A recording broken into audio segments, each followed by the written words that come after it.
Ni hao, happy Friday, and congratulations, you've made it to the end of week 1 of online learning during the coronavirus situation.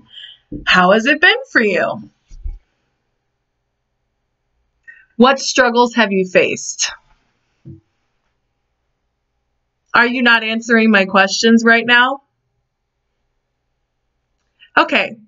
I posted a video, the same video to this link, to work on counting to 10 in Chinese. Let's try and count together. 1, 2, 3, 4, 5, 6, 7, 8, 9, 10. It's taking me practice too. I also listened to the video because I want to practice my tones. So if you listened at the video, she said some words like and then and then So depending on how the tone is. All right, good. Hopefully you learned something about counting in 10 in Chinese, something that's cool. I also like the fact that Chinese numbers have different hand signals to go along with them. I find that very interesting. But today, we are finishing section 2 in your textbook. You should open up your textbook to page 758. Are you there? Pause it until you are. Page 758. Yes? You're there? Awesome. Today we're going to be talking about China and Mongolia under communist control. We started this section talking about the dynasties of China, and then yesterday we talked about how the Qing dynasty fell, and then the government in China was briefly controlled by the Nationalist Party, who then was kicked out of China onto Taiwan, and the Communist Party took over in 1949 under the People's Republic of China. Now, what is communism? We've heard that word before, probably, with a couple of other countries, but what does it mean to be communist? Well, communism is based on the idea that everyone should share a country's wealth equally. It is not a democracy like America, where there are different political parties, like Democrats and Republicans. In a communist government, there is one party, and it is the Chinese Communist Party in China. It is not about the individual as much as it is about the society. With that in mind, the communists created a command economy. A command economy is an economic system based off of government planning and control. Well, what does that mean? In this case, with this economy, the government owns the land, businesses, and resources of the country. So even if your family had owned this land for years and years and years, and generations, no more. The government owns the land. And the government decides which goods and services are going to be produced. People's jobs depend on what goods and services the government decides to offer. And then finally, the government is given a lot of power over the lives of the individual Chinese people. They're not allowed to vote, and a small amount of people in this political party held power. If you look at the top of the page of 758, you'll see a comparison chart of a command economy and a market economy. We're going to talk about both of those today.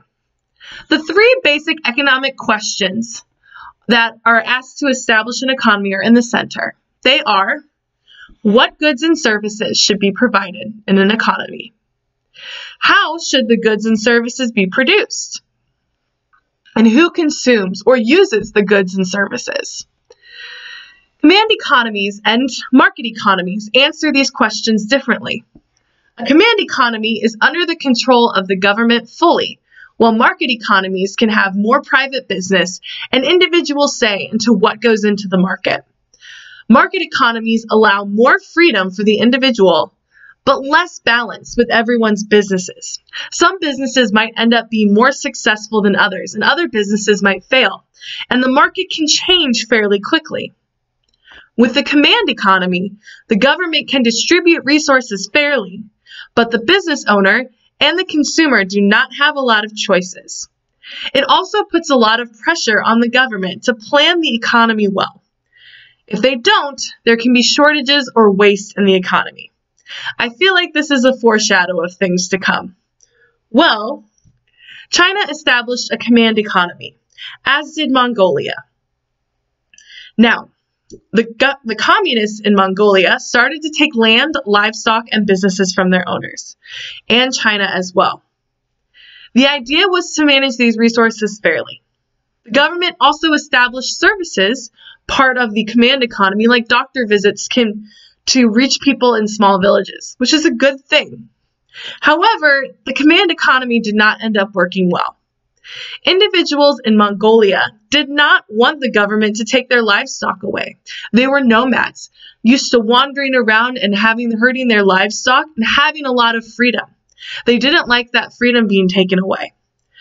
So, what they ended up doing was killing their animals. You can't take them, we're going to kill our livestock instead. This caused a huge famine, or food shortage. The communists in China, also due to poor planning, caused a famine. In 1958, Mao Zedong, the founder of the Chinese Communist Party, introduced the Great Leap Forward. Before we talk about the Great Leap Forward, let's go backwards and talk about Mao Zedong. My textbook has a little history on him. Mao Zedong was born in 1893 into a peasant family, that means poor family. In 1918, he became influenced by communist ideas. 3 years later, he formed the Chinese Communist Party, or CCP, with 11 other people. The leader of China, the Nationalist Party, Chiang Kai-shek, we talked about him yesterday, attacked and almost wiped out the communists in the Jiangxi province. Then in 1934, Mao led about 100,000, so 11 to 100,000, of his followers from Jiangxi to Shanxi. This brutal trip is referred to as the Long March. Only a few thousand, started with 100,000, only a few thousand people survived the journey.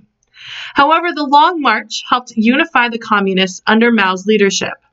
After World War II, Mao and the communists pushed Chiang and his followers out of mainland China to Taiwan. Many of Mao's economic policies, like the Great Leap Forward, as we're going to talk about, were not successful. However, Mao remained in charge of China until his death in 1976. And in China today, Mao has still a lot of respect from the people in China. So, Mao started this Great Leap Forward policy. This called for the country to increase steel production and modernize China's economy. However, in order to increase steel production, you had to take farmers and turn them into people that worked in steel factories, and you took them away from their fields. This, combined with poor weather, created food shortages. Historians believe that as many as 30 million Chinese people may have died of hunger between 1958 and 1962. Like we talked about earlier, command economies fail when the needs of the people are not effectively planned out. The Great Leap Forward ended up being a great leap into famine and starvation for China. After Mao died in 1976, Deng Xiaoping took command. He began reforms and changes that opened China up to international trade. China also started to shift back towards a market economy, giving a little bit more freedom to the people. New businesses opened and competed with one another. That competition to make cheaper and affordable goods helped grow China's economy.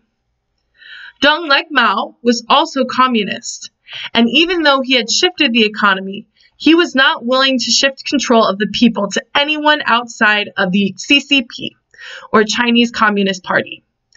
We'll talk about in the next section the restrictions that this government still has on the average person living in China. Mongolia also experienced political and economic reform around the same time as China. However, in the 1990s, Mongolia made the shift to a democracy with a market economy. And that's it. We've reached the end of talking about Section 2. Section 3 we will start next week, starting on Tuesday. On Monday, you're going to see what a day is like for a high school student in China. It's very different than in America. After this, make sure you submit that you watch this video on Google Classroom. You should also be able to finish all of the questions on Chapter 21, Section 2's note sheet. That would be answering questions number 5, 10, 14, and 15. So 5, 10, 14, and 15. At that time, you can then submit that assignment. This assignment, along with all of the other assignments for this week, are open up all week, but ends 11:59 p.m. today, Friday. So make sure you've planned your time well. I hope you have a great weekend. Continue practicing counting, and I will see you guys next week. Bye!